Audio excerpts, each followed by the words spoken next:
तो भाई लोग कैसे हो। आज मैं आप लोग के सामने मामा भाचा की स्टोरी लेके आया हूँ। मामा भाचा और मूंछ का बाल। चलिए कहानी स्टार्ट करते हैं।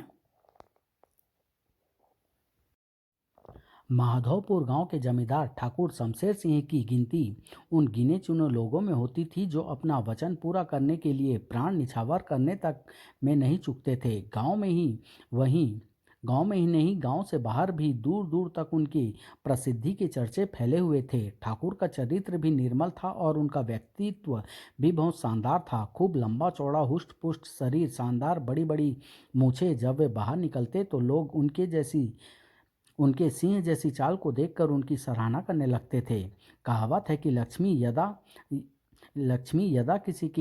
किसी के घर में निवास नहीं करती। लक्ष्मी सदा किसी के घर में निवास नहीं करती। वही हाल शमशेर सिंह का भी हुआ। बुरा वक्त आया तो वे कंगाल हो गए। क्या जमाना आ गया। जब तक घर में धन था, मित्र संबंधी मेरे पास मक्खियों की तरह भिन भिनाते रहते थे, और आज हालत है कि कोई मेरे पास झांकता तक नहीं। ठाकुर की हालत कुछ और खस्ता हो गई। घर में फांके होने की नौबत पैदा हो गई। अब तो कुछ न कुछ करना ही पड़ेगा, नहीं तो घर में फांका कसी होने लगेगी। लेकिन करूं क्या, किससे धन उधार मांगूं। अरे हाँ, खूब याद आया। शहर चलकर लाला दमड़ी लाल से कुछ रुपया कर्ज लिए लेता हूँ। लाला मुझे अच्छी तरह जानता है, मुझे पैसे देने से हिचकिचाएगा नहीं। अगले दिन ठाकुर शमशेर सिंह नगर के लिए चल पड़े। मार्ग में कहीं ऐसा ना हो लाला मुझे उधार देने के लिए मना कर दे। यदि ऐसा हो गया तो बड़ी मुश्किल हो जाएगी मेरे लिए। लाला पक्का दुकानदार है, कहीं उसने यह कह दिया कि बिना कोई चीज़ गिरवी रखे उधार नहीं दूंगा, तब क्या होगी। इसी तरह के ताने बाने दिमाग में बुनते शमशेर सिंह लाला दमड़ी लाल की दुकान पर जा पहुंचे। लाला ने गद्दी से उठकर ठाकुर का स्वागत सत्कार किया। आइए आइए ठाकुर साहब, मेरा सौभाग्य कि आज आपके चरण मेरी दुकान में पड़े। मुझे इतना सम्मान मत दो लाला, मैं तो साधारण आदमी हूँ। ऐसा ना कहिए ठाकुर साहब, मेरी निगाहों में आप एक महान हस्ती है। कहिए क्या सेवा करूँ। लाला, एक आवश्यक काम से तुम्हारे पास आया हूँ। ठाकुर साहब, जो भी मेरे योग्य काम हो बेहिचक कहिए। मुझे 1,000 रुपयों की आवश्यकता है। ओह, लेकिन ठाकुर साहब, आपको इतनी रकम की आवश्यकता कैसे पड़ गई। ईश्वर की दुआ से आपके पास तो सब कुछ मौजूद है। ठाकुर शमशेर सिंह ने सच्ची बात बता दी। सुनकर लाला दमड़ी लाल गंभीर हो उठा। उसका व्यापारी मस्तिष्क तुरंत सक्रिय हो उठा। ठाकुर कड़का ही चुका है। इतने रुपये इसे दे भी दूं तो क्या ये मेरी रकम लौटा पाएगा। लाला को असमंजस में पड़ा देख ठाकुर शमशेर सिंह बोले, किस सोच में पड़ गए लाला। कहीं ये तो नहीं सोच रहे कि शायद मैं तुम्हारा उधार ना चुका पाऊं। ऐसा क्यों सोचते हो ठाकुर साहब, मुझे आप पर पूरा यकीन है, लेकिन उसूल के कारण सोच में पड़ गया हूँ। कैसा उसूल लाला। धंधे का उसूल ठाकुर साहब, आप तो जानते ही हैं मैं एक धंधे वाला आदमी हूँ। रुपये का लेन देन करना ही मेरी रोजी रोटी है। सो तो मैं खूब जानता हूँ लाला, लेकिन रुपये देने में हिचक क्यों रहे हो, यह बताओ। बात यह है ठाकुर साहब, मेरा उसूल है कि बिना कोई चीज़ गिरवी रखे मैं किसी को उधार नहीं दिया करता। ओह ऐसा, लेकिन लाला मेरे पास तो गिरवी रखने को भी कोई चीज़ नहीं है। चीज़ तो है ठाकुर साहब, लेकिन शायद आप उसे गिरवी रखना पसंद न करें। किस चीज़ की बात कर रहे हो लाला। ठाकुर साहब, आपकी मूछें अभी भी सलामत है। भांग तो नहीं खा गए लाला। भला मेरी मूछों का रुपये के लेन देन से क्या मतलब है ठाकुर साहब, तभी तो कह रहा हूँ। आप ऐसा कीजिए, अपनी मूछ का एक बाल गिरवी रख जाइए और पैसा ले जाइए। ठाकुर असमंजस में पड़ गए। फिर सोचा, यदि मूछ के एक बाल को गिरवी रखने से कर्ज मिलता है तो इसमें बुरा ही क्या है। ठीक है लाला, मुझे तुम्हारी बात मंजूर है। मैं अपनी मूछ का एक बाल गिरवी रखने को तैयार हूँ। अब मुझे यकीन है मेरी रकम जरूर वापस लौट आएगी। इज्जतदार आदमी के लिए उसकी मूछ की शान रखना ही सबसे बड़ी बात होती है। ठाकुर ने अपनी मूछों से एक बाल तोड़कर लाला को दे दिया। लाला ने वह बाल डिबिया में संभाल कर रखा। ठाकुर से कुछ लिखा पढ़ी कराई और रकम गिन कर उसके हवाले कर दी। गिन लीजिए ठाकुर साहब, पूरे 1,000 हैं। तुमने गिन लिए यही काफ़ी है। मुझे तुम पर पूरा यकीन है लाला, रकम कम थोड़ी ही होगी। एक बनिया बड़ी देर से बैठा उनकी बातें सुन रहा था। वह कुछ जेवर गिरवी रखकर लाला से कर्ज लेने आया था।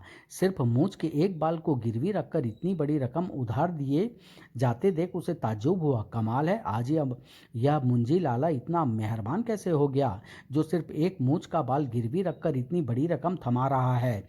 मैं भी अब अपना जेवर इसे गिरवी न रखूंगा। लाला कहेगा तो अपनी सारी मूछें मुड़ाकर इसके हाथ में थमा दूंगा। उधर लाला से रुपये गिनकर ठाकुर ने अंटी में रखे। अच्छा तो लाला, मैं चलता हूँ। जैसे ही मेरे पास धन का इंतजाम हो गया तुम्हारी रकम तुम्हें लौटाकर अपनी मूछ का बाल ले जाऊंगा। बहुत अच्छा ठाकुर साहब। अच्छा तो जय राम जी की लाला। और ठाकुर बाहर निकल आया। ठाकुर के जाते ही बनिया लाला से बोला, लाला मुझे 1000 रुपये उधार चाहिए। जरूर, लेकिन गिरवी रखने के लिए क्या लाए हो? वही जो अभी अभी ठाकुर तुम्हारे पास रख कर गए हैं। क्या मतलब? लाला, मेरी मूछें भी उस ठाकुर से छोटी नहीं हैं।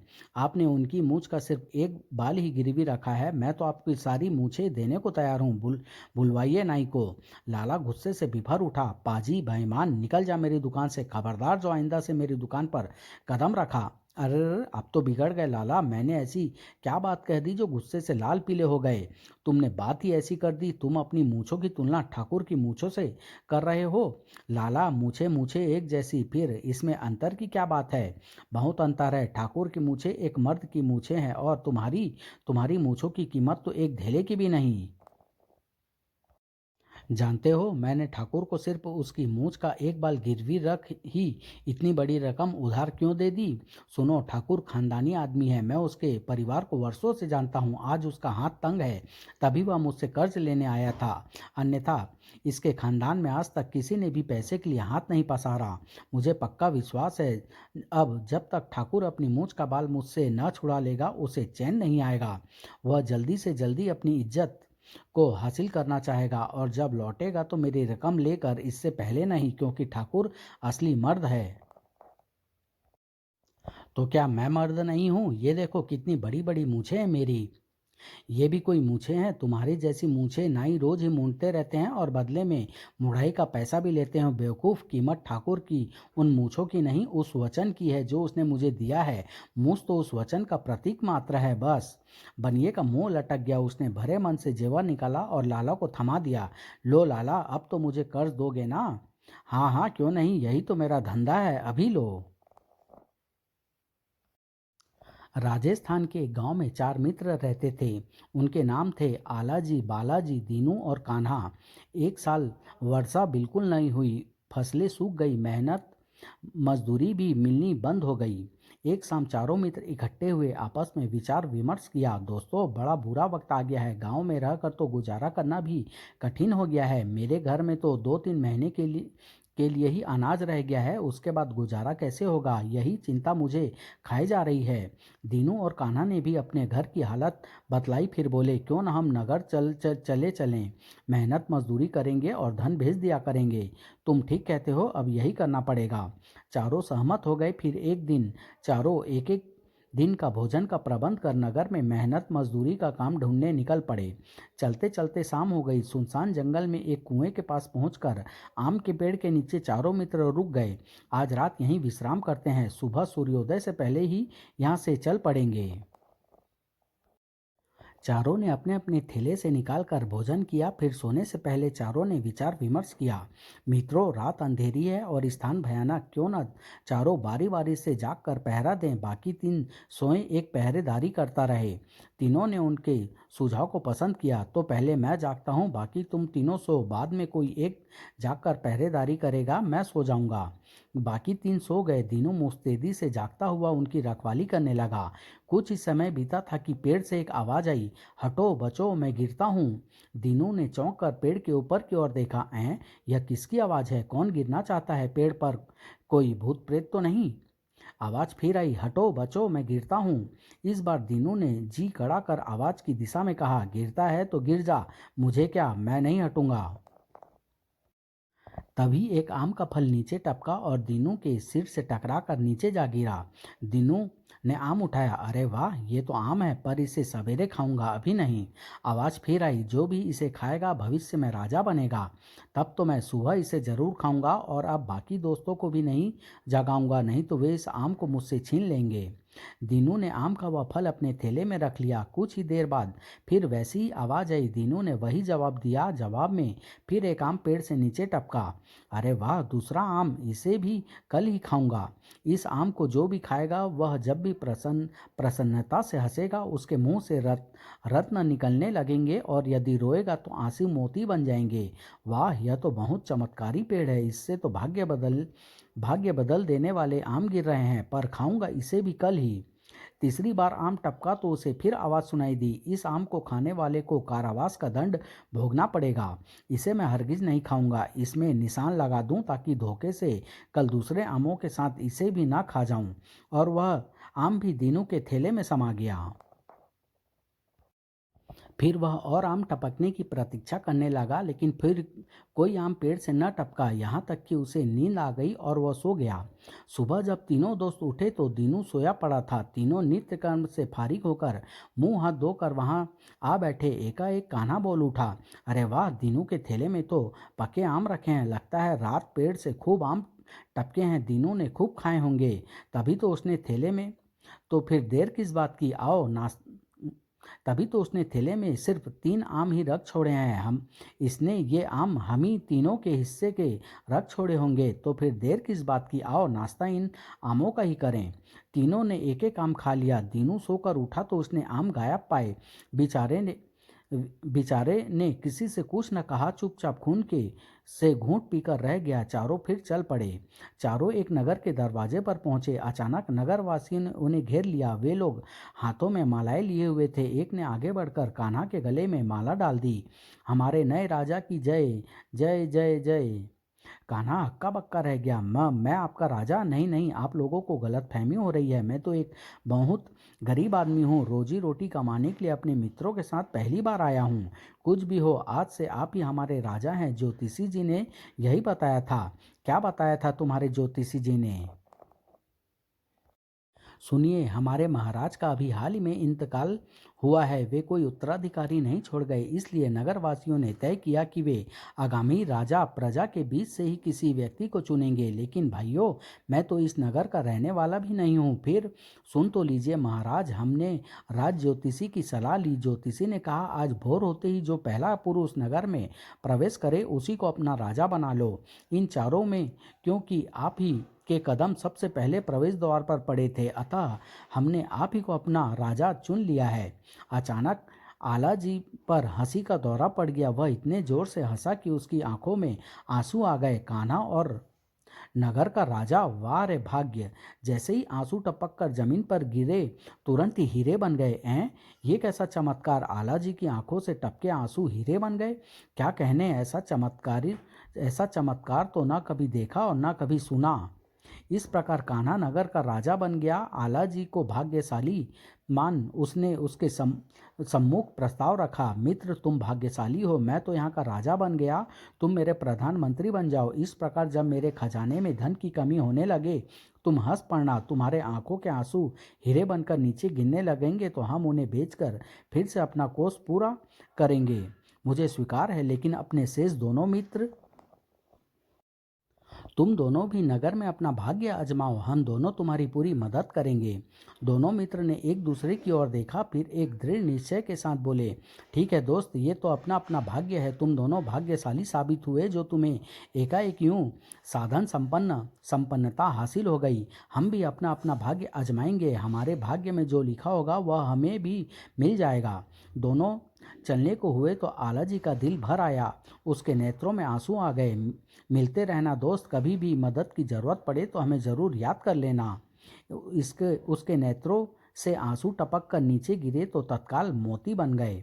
आला जी ने वह मोती दोनों मित्रों को दे दिए। ये मोती अपने पास रखो, वक्त ज़रूरत पर इन्हें बेचकर अपनी आवश्यकता पूरी कर लेना। दोनों ने मोती लिए और नमस्कार कर बाहर निकल आए। शहर से बाहर निकलकर दोनों सोचने लगे, दीनू, इस नगर में रहना ठीक नहीं, क्यों ना हम दूसरे किसी नगर में अपनी किस्मत आजमाएं। जैसी तुम्हारी इच्छा बालाजी, चलो किसी दूसरे नगर में चलते हैं। दीनू और बालाजी एक नगर से दूसरे नगर में घूम घूम कर अपनी किस्मत आजमाते रहे, लेकिन न तो उन्हें कोई काम मिला और न ही किसी ने उन्हें नौकरी दी। दोस्त, जो कुछ पास था सब समाप्त हो गया, लेकिन काम कुछ न बना। अब तो कल के भोजन के लिए भी पैसे नहीं है हमारे पास। कोई कोई फिक्र की बात नहीं, अभी वे मोती हैं हमारे पास, मैं कल ही उन्हें किसी जौहरी के पास बेच आऊँगा। इस प्रकार कुछ दिन और निकल जाएंगे। दूसरे दिन सुबह मैं मोती बेचने जा रहा हूँ, तुम यहाँ रुक कर मेरे लौटने का इंतजार करना। एक जौहरी की दुकान पर पहुंचकर उसने एक मोती जौहरी को दिखाया। एक फटेहाल आदमी के पास ऐसा कीमती मोती देखकर जौहरी चौंका। यह मोती तुम्हें कहाँ से मिला? सेठ जी, यह मोती मुझे मेरे दोस्त ने दिया था। यह मेरा ही है। अपनी चीज बेचना कोई गैर कानूनी काम है क्या? तुम झूठ बोल रहे हो। यह मोती मुझे चोरी का मालूम पड़ता है। ठहरो, मैं अभी पुलिस कोतवाल को बुलाता हूँ। बालाजी ने कस्में खाई, सेठ को बहुत विश्वास दिलाने की कोशिश की मोती उसी का है, लेकिन सेठ को यकीन न हुआ। उसने कोतवाल को बुला लिया। कोतवाल साहब, यह आदमी चोरी के मोती बेचने की कोशिश कर रहा था। मैंने इसकी सूचना आपको दे देना मुनासिब समझा। मैंने ठीक किया ना? तुमने बहुत अच्छा किया। यह आदमी यकीनन चोर है। ऐसे चोरों को ठीक करना हम अच्छी तरह जानते हैं। कोतवाल बालाजी को पकड़कर थाने ले गया। उसकी खूब पिटाई हुई और उसे जेल में बंद कर दिया। जब बहुत देर तक बालाजी वापस न लौटा तो दीनू चिंतित हो गया। बालाजी को गए बहुत देर हो गई, किसी मुसीबत में तो नहीं फंस गया? चलकर खोज करनी चाहिए। दीनू बालाजी को नगर में खोजता रहा। बहुत देर बाद उसे पता लगा कि दीनू पुलिस के हवालात में बंद है, तो वह कोतवाली पहुंचा और कोतवाल से अपने मित्र को छुड़ा देने की प्रार्थना की, किंतु भाग जाओ नहीं तो इसके साथ तुम्हें भी जेल में बंद कर दूंगा। निराश होकर दीनू बाहर निकल आया और एक जगह बैठकर सोचने लगा, ये सब जरूर उस आम के फलों के कारण हो रहा है। अवश्य ही बालाजी ने अंतिम वाला आम खाया होगा और उन दोनों ने पहला तथा दूसरा। लेकिन अब मैं क्या करूं? कहाँ जाऊं? कैसे छुड़ाऊं अपने दोस्त को? हाँ, याद आया, आला जी और कान्हा के पास चलूं, वे जरूर ही मदद करेंगे। चलते वक्त उन्होंने कहा भी था। दीनू कान्हा और आला जी के नगर पहुंचा। पहरेदारों की खुशामद कर जैसे तैसे वह राजा के पास पहुंचा। एक फटेहाल कंगले व्यक्ति को देखकर कान्हा के साथ साथ आला जी ने भी नाक भौं सिकोड़ी। मुझे पहचाना दोस्तों? कौन हो तुम? यहाँ महल में किसकी इजाज़त से दाखिल हुए? मैं दीनू हूँ दोस्तों। क्या इतनी जल्दी भूल गए? कोई पागल मालूम होता है। निकालो इसे महल से। हूँ, न जाने कहाँ कहाँ से ऐसे सिर फिरे आ जाते हैं सिर खाने के लिए। अभी निकाल बाहर करता हूँ इस पागल को। आला जी ने तुरंत पहरेदार को आवाज़ लगाई। पहरेदार उपस्थित हुआ तो आला जी ने आदेश दिया, तुरंत इस पागल को महल से दफा करो। खबरदार, यदि यह दोबारा यहाँ दाखिल हुआ तो तुम्हारी खैर नहीं। पहरेदार दीनू को खिंचता हुआ बाहर ले आया और उसे एक लात जमाता हुआ बोला, जान की खैर चाहता है तो फिर कभी यहाँ ना आना, नहीं तो जिंदगी भर जेल की चक्की पीसेगा। असहाय दीनू वापस लौटा और उसी आम के पेड़ के नीचे आकर बैठ गया। एकाएक उसके मन में बदले की भावना पैदा होने लगी। यह सब इसी वृक्ष के फल खाने के कारण हुआ है। अब मैं जब जब तक झगड़े की इस जड़ इस वृक्ष का समूल नाश नहीं कर लूँगा, चैन से नहीं बैठूंगा। उसने कुल्हाड़ी निकाली और पेड़ को काटना शुरू कर दिया। अभी उसने पेड़ की जड़ में 2-3 ही कुल्हाड़ी मारी थी कि वृक्ष से आवाज़ आई, ठहरो ठहरो, ये क्या कर रहे हो? मुझे मत काटो। क्यों ना काटूं? जरूर काटूंगा। तेरे कारण ही तो मेरी और मेरे दोस्तों की ये हालत हुई है। न तो उस रात वे आम गिराता, न वे फल खाते और न आज मैं इस हालत में होता। अचानक एक फल और नीचे टपक टपक पड़ा। वृक्ष से फिर आवाज आई, इस बार मैं तुम्हें ये फल दे रहा हूँ, लेकिन इस फल को तुम स्वयं मत खाना। तो फिर क्या करूँ इसका? यहाँ से बाहर जाते ही जो भी पहला प्राणी तुम्हारे सामने पड़े उसी को ये फल खिला देना, तुम्हारी इच्छा पूर्ण हो जाएगी। दीनू ने आम उठाया और वापस नगर की ओर चल दिया।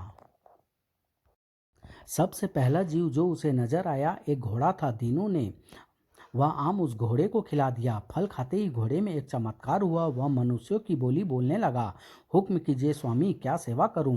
चमत्कारी घोड़े, मुझे उस जगह ले चलो जहां मेरा मित्र बालाजी कैद है। अभी लो स्वामी, मेरे पीठ पर सवार हो जाओ।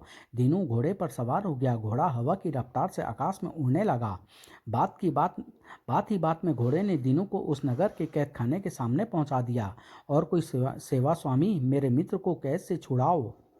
घोड़ा हिंसा की प्रतिमूर्ति बन गया। वह पहरेदारों पर पिल पड़ा। दुलत्तियां झाड़कर उसने सारे पहरेदारों को भगा दिया। जोर लगाकर जेल खाने का दरवाजा तोड़ डाला। अरे भागो, घोड़ा पागल हो गया।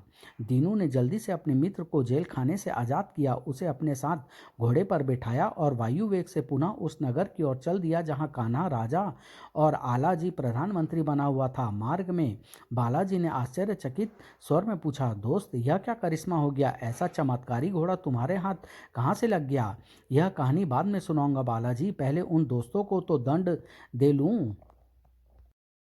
चमत्कारी घोड़ा दोनों मित्रों को लेकर राजमहल के बीचों बीच जा उतरा। सबसे पहले आलाजी की निगाह उन उन तीनों पर पड़ी। महाराज देखिए, ये कैसी विलक्षण बात हो रही है। उड़ने वाले घोड़े से दीनू और बालाजी नीचे उतर रहे हैं। जरूर ये हमसे बदला लेने आए हैं। तलवार उठाओ आलाजी और टूट पड़ो इन पर। लेकिन घोड़ा उनसे तेज निकला। जाते ही उसने कान्हा जी को एक दुलत्ती जमा दी। जा तू फिर पहले जैसा हो जा। कान्हा के सारे शाही वस्त्र, शरीर पर पहने आभूषण पलक झपकते ही गायब हो गए। वह फिर फटे हल वस्त्रों में हो गया। आलाजी राजा को बचाने दौड़ा तो घोड़े ने उसे भी दुलत्ती जमा दी। जा तू भी पहले जैसा बन जा और अब जीवन भर हीरे मोती ही खाता रहे। आलाजी को भी वही दशा हुई। उसके शानदार वस्त्र गायब हो गए और शरीर पर चिथड़े झूलने लगे। घोड़ा दोनों मित्रों को पीठ पर बैठाकर पुनः उड़ चला। उसी वृक्ष के पास पहुंचकर घोड़ा नीचे उतरा। जैसे ही दोनों मित्र घोड़े से नीचे उतरे, घोड़ा तो गायब हो गया और एक बहुत बड़ी गठरी वृक्ष से नीचे आ गिरी। अरे, घोड़ा गायब हो गया। हाँ, और यह गठरी पेड़ से आ गिरी। जरा खोलो तो इस गठरी को देखें, इसमें क्या है। जैसे ही बालाजी ने गठरी खोली, वह खुशी से चिल्ला उठा, अरे वाह, अरे दीनू, इसमें तो हीरे मोती भरे हुए हैं। तभी वृक्ष से आवाज फिर सुनाई दी, मैं वन देवता हूँ दीनू, यह सारा धन मेरी ओर से तुम दोनों मित्रों को भेंट है। यह धन तुम दोनों बराबर बांट लेना और शेष जीवन चैन से गुजारना। पर सावधान, यह रहस्य और किसी को न बताना, अन्यथा तुम पहले जैसे ही हो जाओगे। दोनों मित्रों ने आपस में धन बांट लिया और खुशी खुशी अपने घर को लौट चले। उन्होंने वन देवता की कृपा वाली बात किसी को ना बताई और गांव के लोगों को सिर्फ यही बताया कि इतना धन उन्होंने अपनी कमाई द्वारा ही प्राप्त किया है।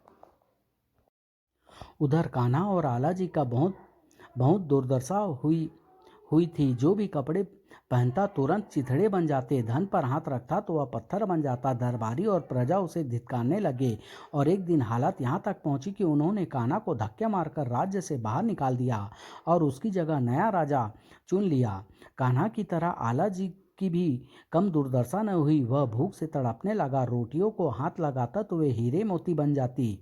पानी को छूता तो वह भी गायब हो जाता और तुरंत हीरे मोती की शक्ल में बदल जाता। वह दर बदर भटकने लगा और एक दिन भूखा प्यासा होने के कारण दम तोड़ गया।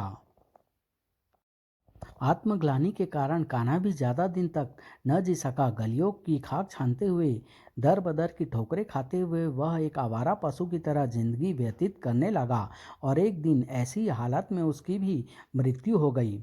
इसके विपरीत बालाजी और दीनू का शेष जीवन शांतिमय ढंग से व्यतीत हुआ। उस धन से उन्होंने जमीन खरीद ली और उस पर खेती करने कराने लगे। शीघ्र ही वे माला माल हो गए और आसपास के लोगों में उनकी इज्जत होने लगी। किसी ने सच ही कहा है, संतोषी सदा सुखी, दगाबाजी का फल हमेशा बुरा होता है, जैसा कि कान्हा और आला जी का हुआ। इसलिए हमेशा हमें बुरे कर्म से बचना चाहिए। समाप्त।